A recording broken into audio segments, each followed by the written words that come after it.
Thank you, what a lovely introduction. आपका opening तो जबरदस्त था यार। मजा आ गया जी वो तो ऐसी खूबसूरत लड़कियां, ऐसी मेमोरी होती है हमारा तो कौन सी सीट है मैं चल बताओ आप करके दिखाओ।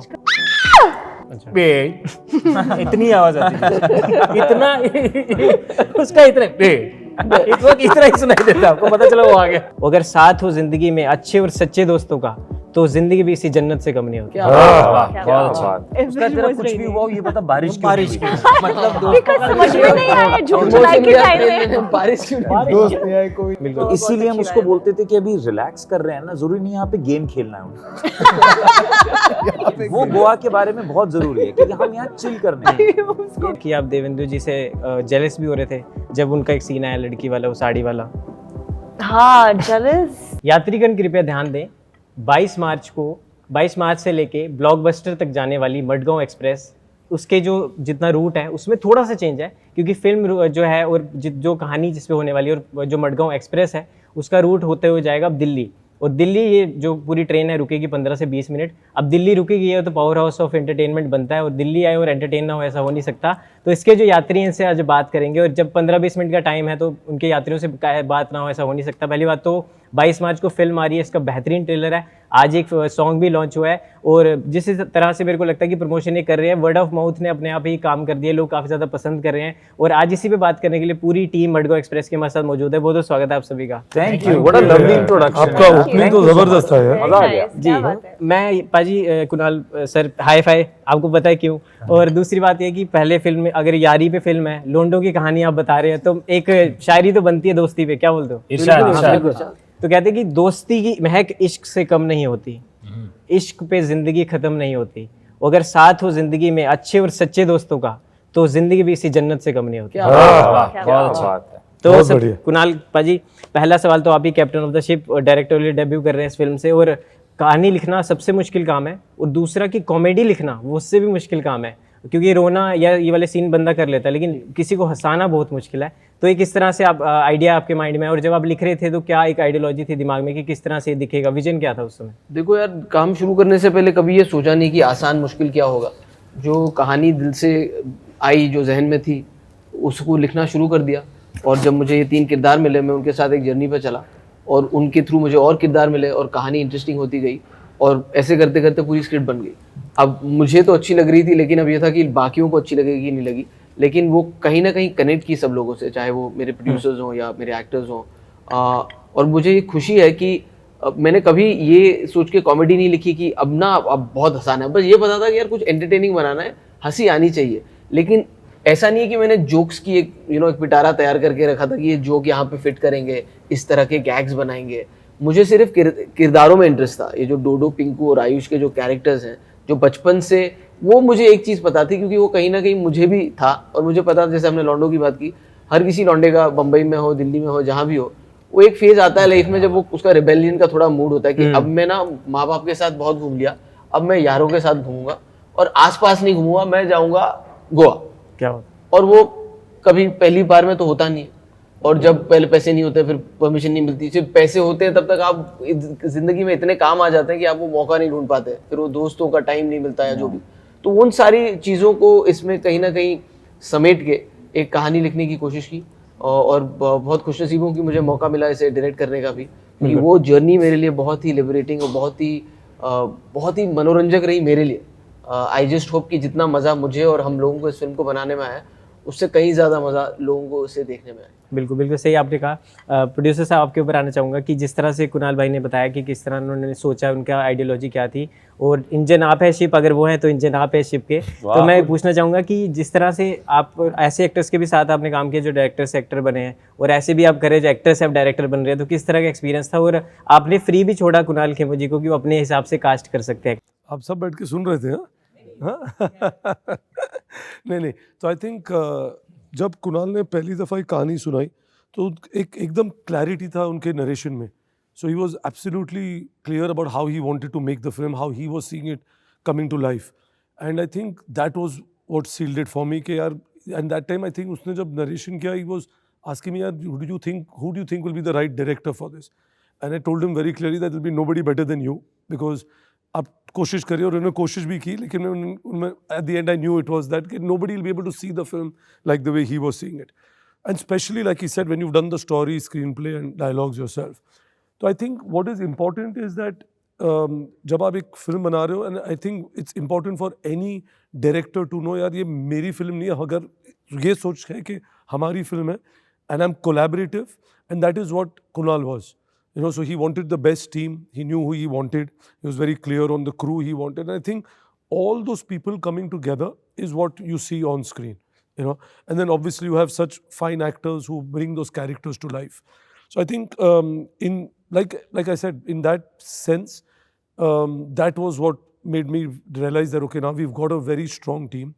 He's written it. He's very clear. And Kunal had, like I said, he's been in front of the camera for a lot many years. He's done some amazing work. So I knew he'll be able to shoot the film. I don't need to tell him कि यार आप जाके 10-15 minute की एक test shoot करिए, तो I want to know whether you can direct it. So I think that clarity was always there that he'll be able to make. And after watching it, all of us feel that he's made a really good film. And अभी बाकी it's all on the audience now, but we are very happy with it. और हम भी चाहते हैं कि आपका जो डुओ है आगे भी ऐसी फिल्में लाते रहे और ऐसे काम करते रहे। सॉरी मैं बीच में एक चीज़ कहना चाहूँगा। It was so amazing to have producers like Farhan and Ritesh and excel as a company. क्योंकि एक बात होती है कि आप किसी चीज़ पे भरोसा भी कर लेते हैं, और आप इस वक्त ना इंडस्ट्री एक ऐसे मोड़ से जा रही थी जहाँ पे थिएट्रिकल फिल्में बहुत कम हो गई थी, और अब ऐसा लगा था लोगों को कि सिर्फ बड़ी एक्शन पिक्चर है यही जाएंगी। और कहीं ना कहीं जो प्रोड्यूसर्स हैं, जब वो पिक्चर में पैसा लगाते हैं, इन्वेस्ट करते हैं, it's very important for them to recover that money. और अब OTT की वजह से कहीं ना कहीं वो थोड़ा आसान हो गया है। उस वजह से बहुत आसान होता है इनके लिए कहना कि यार चलो अच्छी भी है, अगर है I can get a good deal in OTT, और सीधा OTT रिलीज करते हैं। Why should they take a risk with a debutant director, with a cast which is not necessarily the the biggest stars, and they don't open that big. But for them, I remember कि जब ये narration भी हुआ था ना, both of them are very clear कि ये तो थिएटर में देखने वाली पिक्चर है। और उस वक्त अगर मैंने शायद ट्रस्ट ना भी किया हो ना, that conviction remained the same. और मुझे ये भी पता है कि इनके अपने बिजनेस में भी कई लोग होंगे जिन्होंने कहा होगा कभी कभी यार अच्छी लग रही है तो यहाँ पे कर लेते हैं, income. But thank you for sticking to your guns, and it takes a lot of guts to kind of take that risk and then say I'm going to go to the theaters, and I believe in this film, and I really hope it pays off for all of us. बिल्कुल बिल्कुल। और जिस तरह से आपने लिखा है बचपन के सपने लगे अपने, और जिस तरह से मेरा एक जो अपना बताना चाहूँगा एक एक्सपीरियंस, क्योंकि जो हमारी जेन जी जनरेशन है वो भी इस तरह के प्लान बनाती है। और मैंने भी कॉलेज में, हमारा पूरा ग्रुप था 5-6 बंदों का, तो हमने बनाया एक प्लान कि हम जाएंगे जून जुलाई के मौसम में, क्योंकि मार्च में थोड़ा महंगा होता है, जून जुलाई में जाएंगे क्योंकि होली कार्निवल सस्ता भी होता है। गोवा तो ऑफ सीजन जाएंगे। तो ऐसा कुछ ऑफ सीजन नहीं अभी गोवा में नहीं, पहले जब हाँ तो पिछले साल हमने प्लान बनाया था, तो हमने टिकट विकेट सब बुक कर दी, और जितना भी था सारे, और एट लास्ट टाइम कितने 3 लोगों ने धोखा दे दिया, हम बचे पीछे 2। तो यार मैंने बोला अब तो इनको सबक सिखाने के लिए जाना तो पड़ेगा। हम बैठे विस्तार में, या हाय हमारी सीट कौन सी है, तो हम बैठे विंडो सीट पे बैठे, दोनों वहाँ पहुँच गए। और वहाँ पहुँच के एक दिन निकल गया, चलो पार्टी वार्टी कर ली, बीच देख ली, दूसरा दिन में निकल गया, मज़ा ही नहीं आ रहा। सब कुछ है आपके पास, हर चीज़ जो आप कर सकते हो, लेकिन मज़ा ही नहीं आ रहा। तो मैंने बोला इनकी नहीं, बारिश नहीं। तो मैंने बोला इनकी ना फिरकी लेते हैं, अब यहाँ तो कुछ कर नहीं सकते वहाँ बैठ के। तो मैंने बोला हाँ भी भिखमंगिया क्या देख रहे थे, देख पीछे देख।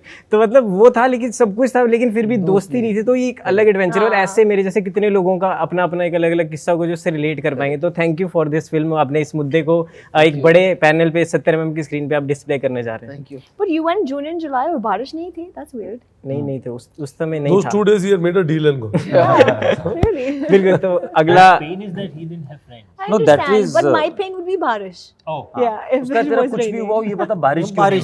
मतलब Because समझ में नहीं आया जून जुलाई के टाइम में बारिश क्यों नहीं? दोस्त नहीं आए, कोई नहीं, कुछ कोई मतलब। जी बिल्कुल। बारिश भी नहीं था। जिस तरह आप चारों बैठे हैं, जिस आपने पहले काफ़ी सीरियस फिल्में की हैं, और इस तरह का जॉनर काफ़ी टाइम बाद आप सभी ट्राई कर रहे हैं, तो कितना डिफरेंट था और कैसा लगा एक दूसरे के साथ काम करके, कैसा एक्सपीरियंस था? एक दूसरे के साथ काम करके बहुत अच्छा लगा। वो बोलना भी पड़ेगा, अभी सब साथ यहीं बैठे हैं, अच्छा नहीं लगता बोलते हुए। लेकिन सच में जब लाइक माइंडेड लोग साथ में आके काम करते हैं तो मज़ा आता है। कॉमेडी बिल्कुल भी आसान नहीं है, ना ही लिखना, ना ही शूट करना, कुछ भी। उसमें कुणाल ने इतनी बेहतरीन स्क्रिप्ट लिखी, उसको साथ में करने में बहुत मज़ा आया। बट हाँ, आई मीन ये बात सबको पता होनी चाहिए एज ऑडियंसेस ऑल्सो कि कॉमेडी फिल्म शूट करना होता बहुत मुश्किल है। वो ऐसा नहीं होता कि कॉन्टिन्यूसली आप हंस रहे हैं सेट पे और प्रैंक्स चल रहे हैं, ऐसा कुछ नहीं होता है। We do our work very very seriously, और कॉमेडी में जो एक चीज होती है जो सबसे बड़ा एक्टर्स के लिए जो चैलेंज आप बोलेंगे वो है कि जब आप एक अच्छा टेक दे देते हैं तो यू नो उसमें ह्यूमर भी आ जाता है, लाफ्टर्स भी आ जाते हैं, लेकिन वही चीज़ अब आपको डिफरेंट एंगल से भी कवर करनी होती है। तो हमेशा उतना ही प्रेजेंट रहना, उतना ही दिखाना कि ये लाइन पहली बार आप सुन रहे हो उसको वैसे ही हंसी या वैसे रिएक्ट करना उसको, वो चीज़ आसान नहीं होती। बिल्कुल। प्रतीक भाई, जैसे आप तो पहली बार गोवा गए इस फिल्म के दौरान ही, तो मैं बाकी से पूछना चाहूँगा आपका गोवा का क्या एक्सपीरियंस है और क्या मेमोरीज रही हैं गोवा में? अविनाश भाई आप। मेरे गोवा की मेमोरीज हाँ। मेरी गोवा की मेमोरीज यार बचपन से शुरू है 8th स्टैंडर्ड से। जो मेरी लास्ट मेमोरी मैं एक्चुअली बताना चाहूँगा जो कि इनके साथ थी, और मुझे लगता है कि ये शूटिंग तो एक हिस्सा था उस याद का। जो दूसरा हिस्सा बहुत इम्पोर्टेंट था हमारे लिए वो है कि मुझे लगता है कि प्रतीक फाइनली उस फिल्म में, इस फिल्म के दौरान या जब हम पार्टी कर रहे थे इस दौरान उन्होंने अपनी सारी जो युवापन में जो अपनी इच्छाएं थी जो पूरी नहीं कर पाए इसने इन पॉजेस में इसकी इतनी बैंड बजाई इन पॉजेस ने, हालांकि वो सारी इच्छाएं उन्होंने अपनी पूरी कर ली इस फिल्म के दौरान। तो मैं एक्चुअली आपसे चाहूंगा कि आप प्रतीक से सवाल पूछें प्रतीक भाई, क्या ऐसी कौन सी इच्छाएं हैं जो आपने पूरी की? नहीं, एक दो तीन इच्छाएं रहेगी मेरी। अच्छा। प्लीज यू कैन बता अब रिलीज के बाद मतलब जो इच्छाएं पूरी हुई वही है कि दोस्तों के साथ बीच पे घूमे, एक दूसरे के साथ मजाक किया। ये इच्छा थी। बस इतना? मतलब नए नए रेस्टोरेंट्स में गए, नए नए cuisine try किया। और काफी Jet skis पार्टी चला। की हमने, जेट स्की की, हाँ बनाना ये सब भी Parasailing की। किया। पर एक इच्छा ऐसी भी थी कि इन दोनों के साथ हम लोग थोड़ा कभी टाइम मिले तो कुछ गेम वेम खेल लेते, और इन्होंने कभी भाव नहीं दिया इस बात का। बनाना बोट नहीं किया? नहीं, बनाना बोट इस बार नहीं किया था मैंने। अच्छा, ओके। मैं समझ चुका था कि बनाना बोट नहीं करना चाहिए। हाँ जितेंद्र भाई, आपका क्या है गोवा का एक्सपीरियंस? अच्छा रहा यार हमेशा ही। बहुत मतलब मज़ा ही आता है गोवा में आके। गोवा के बहुत डिफरेंट फैसेट्स भी हैं, मतलब सिर्फ एक बीच पे जाना ही नहीं है। तो जैसे आप साउथ ऑफ साउथ गोवा जाएंगे तो वो बिल्कुल ही एक अलग नज़ारा दिखेगा आपको। वो मतलब ऑलमोस्ट गोवा का हिल स्टेशन टाइप चीज़ है, तो वो एक्सप्लोर करने में बहुत मज़ा आता है। Obviously there are many good restaurants coming here हमेशा ही, और lovely chefs are there you know, जो कि नई नई क्यूजीन बनाते रहते हैं, उसको वो करना। एंड जस्ट एक वाइब है गोवा की, जो कि एक बड़ी रिलैक्सिंग वाइब है कि आप जब यहाँ पे आते हैं तो कुछ होता है ऐसा कि you just want to relax and be yourself. वो बात मुझे बहुत वो पसंद मैंने है जरूर गोवा के सीखा बारे इन लोगों से। में। या बिल्कुल। तो इसीलिए हम उसको बोलते थे कि अभी रिलैक्स कर रहे हैं ना, जरूरी नहीं यहाँ पे गेम खेलना है। वो गोवा के बारे में बहुत जरूरी है कि हम यहाँ चिल करने हैं। ये नहीं अभी चिल कर रहे हैं, चल जल्दी से कुछ खेल लेते हैं। अच्छा, और ये कौन सा गेम? अरे कोई भी गेम कोई भी मोनोपोली, हम लोग जिस होटल में रुके थे वहाँ नीचे पूल टेबल था, मैंने हाँ। बोला एक दिन तो नीचे जल्दी लेते हैं यार। टेबल टेनिस के लिए? पूरा शूट खत्म हो गया, क्या बोल रहे वो नहीं। नीचे आए ही नहीं ये लोग दोनों तो। अरे हम वो गए थे ना, वो फिश वाला पेडिक्योर। अरे यार, that was so much fun, adventure sport it was. Nora, आप पे मैं आना चाहूँगा। जिस तरह से आप ये एक लव ट्रायंगल टाइप दिख रहा है, और गाना भी आज रिलीज हो उसमें भी एक लव ट्रायंगल दिख रहा है, तो कैसा एक्सपीरियंस था इनके साथ काम करके? और सुनने में आया कि आप देवेंद्र जी से जेलस भी हो रहे थे जब उनका एक सीन आया लड़की वाला, वो साड़ी वाला। हाँ, jealous नहीं, पर थोड़ा सा इनसिक्योर Insecure, फील हो रही थी, क्योंकि जब मैं सेट पे हूँ ना तो मैं सेंटर ऑफ अटेंशन हूँ, यू नो, खूबसूरत लड़की and all that, you know how it is. पर वो जब वो आता है ना उनकी साड़ी के साथ एंड मेकअप के साथ एंड ऑल दैट, कहीं ना कहीं मुझे लगता है कि पूरा अटेंशन उसकी तरफ जाता है।